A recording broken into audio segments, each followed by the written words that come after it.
Imagina que tenemos a una persona que se llama María. María está intentando aplicar a un puesto de trabajo y para ello intenta poner todo su empeño y le dedica horas a preparar el mejor currículum vitae y la mejor carta de presentación o de motivación. Ahora bien, por otro lado tenemos a Carmen, que también está intentando aplicar al mismo trabajo, pero que tiene a un amigo dentro de la empresa que la recomienda directamente con el jefe. ¿Quién crees que tiene más posibilidades de obtener este trabajo? Obviamente Carmen, ya que esta recomendación pues la pone en una mejor posición para obtener ese trabajo. Seguro estás pensando de que esto es algo injusto y de que, bueno, realmente sí, es una ventaja injusta. En la vida hay muchas ventajas injustas y uno quizás también puede pensar, ¿qué pasa si no tengo dinero o si no tengo los contactos correctos? ¿Será que estoy condenado al fracaso? ¿Qué pasa si te dijera que independientemente de cuál es tu situación, tú también tienes ciertas ventajas injustas y que en realidad todos tenemos ventajas injustas? Y esta es precisamente lo que nos viene a decir Ash Ali y Hassan Kuba en su libro The Unfair Advantage, o en español La ventaja injusta. En este libro los autores precisamente nos vienen a decir de estas ventajas injustas de la vida, pero también ponen de manifiesto de que realmente nosotros ya tenemos lo que necesitamos de alguna forma para tener éxito. Bueno, en primer lugar, ¿qué es esto de la ventaja injusta?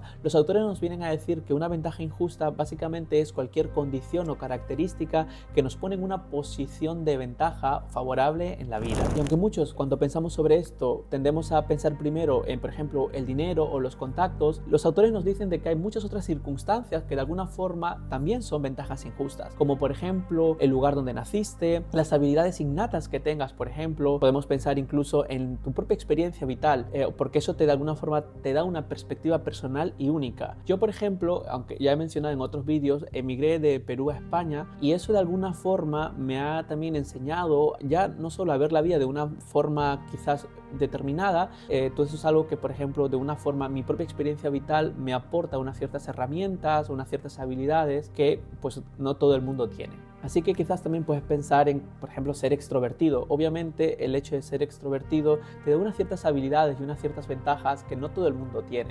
Así que en esencia estas ventajas injustas son un conjunto de atributos, un conjunto de, bueno, sí, de cosas que te hacen a ti especial y que de alguna forma pues no pueden ser fácilmente copiados o comprados. También los autores nos dan un sistema, el sistema Miles o Miles, que nos van a ayudar de alguna forma a poder conocer cuáles son nuestras ventajas. En primer lugar tenemos la M de Money. Obviamente el dinero facilita muchísimo las cosas, ya que te da acceso, te abre muchas puertas, ¿no? Y también, por ejemplo, a nivel personal te da la oportunidad de tener una muy buena educación, te mete en círculos sociales también que de alguna forma te dan cierta ventaja, pero también, por ejemplo, en el mundo de la empresa, si tienes la oportunidad de tener mucho dinero, puedes asumir mayores riesgos al principio, sobre todo cuando creas tu empresa, etcétera. Así que obviamente pues el dinero es un factor importante. Por ejemplo, en el libro nos hablan de Evan Spiegel, que es el fundador de Snapchat. Fue una de las personas billonarias más jóvenes del mundo. Creo que lo logró a la edad de 24 años. Obviamente esto es algo impresionante, pero una de las cosas que hay que saber es que Evan Spiegel pues nació en una familia millonaria, una familia rica, fue a uno de los mejores institutos privados, tuvo los mejores tutores privados. Entonces obviamente Evan puso todo el esfuerzo y tuvo la idea y obviamente fue una persona también muy dedicada, pero yo creo que pues estamos de acuerdo de que la comodidad económica que tenía alrededor fue un factor importante para que pudiera lograr convertirse pues en esta persona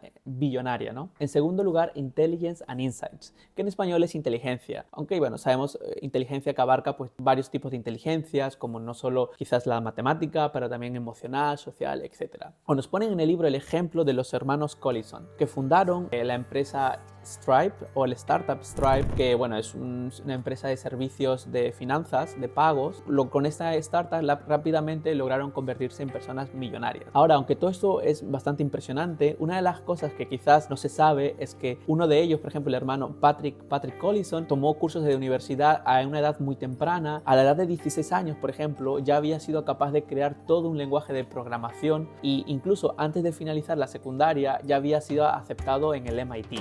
Y por otro lado, por ejemplo, su hermano John, cuando tenía que hacer esos exámenes para la universidad, que en España es como la EBAU, logró sacar todo As o bueno, 10 en España, pero incluso antes de terminar, incluso antes de hacer los exámenes, ya había también sido aceptado en Harvard. Creo que podemos estar de acuerdo de que aunque estos hermanos obviamente eran personas muy dedicadas, tenían pues bueno, una inteligencia fuera de lo normal, que eso de alguna forma pues sí, era una ventaja injusta, era un unfair advantage que los puso en una situación mucho más favorable. Por otro lado, lado tenemos location and luck, que en español es lugar y suerte. Como antes he mencionado, el lugar donde naciste o en el lugar en el que te encuentras juega también un papel fundamental en tu resultado económico y financiero. No es lo mismo encontrarse en Alemania que, por ejemplo, nacer en un país que hoy en día, por ejemplo, se encuentra en una guerra. Obviamente esto determina masivamente tu resultado y tampoco uno tiene mucha elección sobre ello, ¿no? Pero incluso trayéndolo al mundo de la empresa, el lugar donde te encuentres es muy importante. Por ejemplo, en el caso de las empresas que tienden a hacer clúster, ¿no? a concentrarse en ciertos lugares como Silicon Valley, puede determinar el éxito de tu empresa, ya que, por ejemplo, en Silicon Valley seguramente eres capaz de atraer a los mejores empleados. En la parte del lugar o location es bastante importante. Por otro lado, hablan de la suerte. Quizás podemos considerarte que a veces pues, uno tiene más suerte que otras personas. Puede ser una ventaja injusta porque uno no tiene realmente tampoco control sobre él. Pero bueno, hasta cierto punto yo creo que también sí que podemos de alguna forma intentar o mejorar nuestras probabilidades de tener suerte en la vida. De hecho, hice un vídeo al respecto de cómo tener más suerte en la vida. Por si le quieres echar un ojo, lo dejo por aquí. En cuarto lugar tenemos Education and Expertise, que bueno, en español es educación, experiencia. Tener la posibilidad de ir a la universidad, de tener un grado universitario, pues no todo el mundo tiene esa suerte y obviamente dependiendo también del país en el que te encuentres, pues es más probable que lo puedas hacer o no. Ir a la universidad o tener una muy buena educación pues te da cierta ventaja porque no solo te da el conocimiento, también yo creo que te da los contactos, el entorno y de alguna forma también que es muy importante es el tema del signaling, el de la señalización. El hecho de tener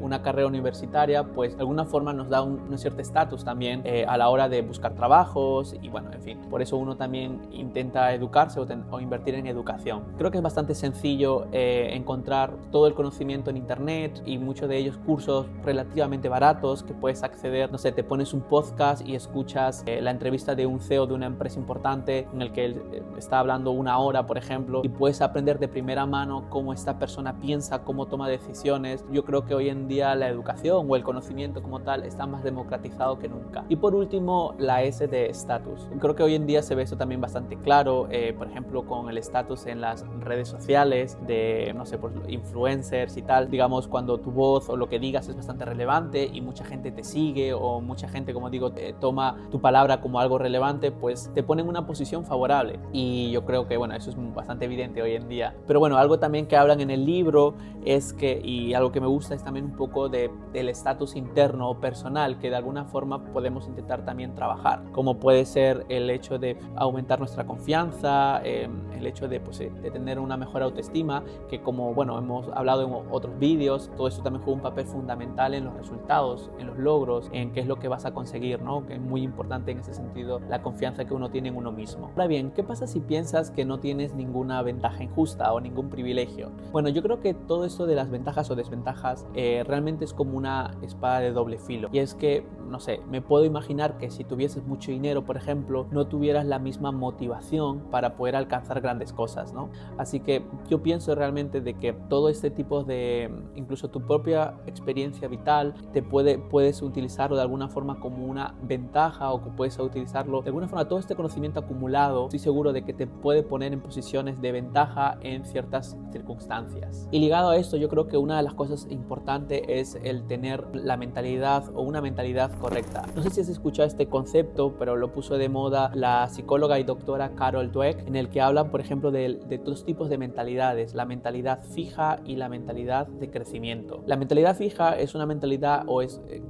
donde las personas tienen la creencia de que nuestros conocimientos básicos o nuestra inteligencia de alguna forma están escritos sobre piedras, que no se puede cambiar, que somos así. De alguna forma que si se puede hacer algo, se puede hacer, y si no se puede hacer, no se puede hacer, ¿no? No se puede cambiar. Sin embargo, por otro lado, la mentalidad de crecimiento es la creencia de que todo en la vida, tanto lo que conoces o lo que tus talentos, tu conocimiento, puede seguir aumentando, puede seguir mejorando, ¿no? Y yo particularmente creo mucho en esta forma de pensar, en esta forma de que yo creo que realmente todo en la vida es aprendizaje. Tenemos, digamos, estas dos mentalidades. Ahora, cogiendo un poco estas dos perspectivas, Ash y Hassan nos hablan en su libro de la mentalidad de crecimiento realista, que particularmente me gustó mucho. Precisamente, de alguna forma intenta darnos perspectivas, y es que obviamente tenemos que tender a aprender o a creer que podemos aprender cualquier cosa, pero bueno, hasta cierto punto, ¿no? Uno tiene que ser realista. Hay una frase, una metáfora un poco en la que describen en el libro, me pareció muy bonita,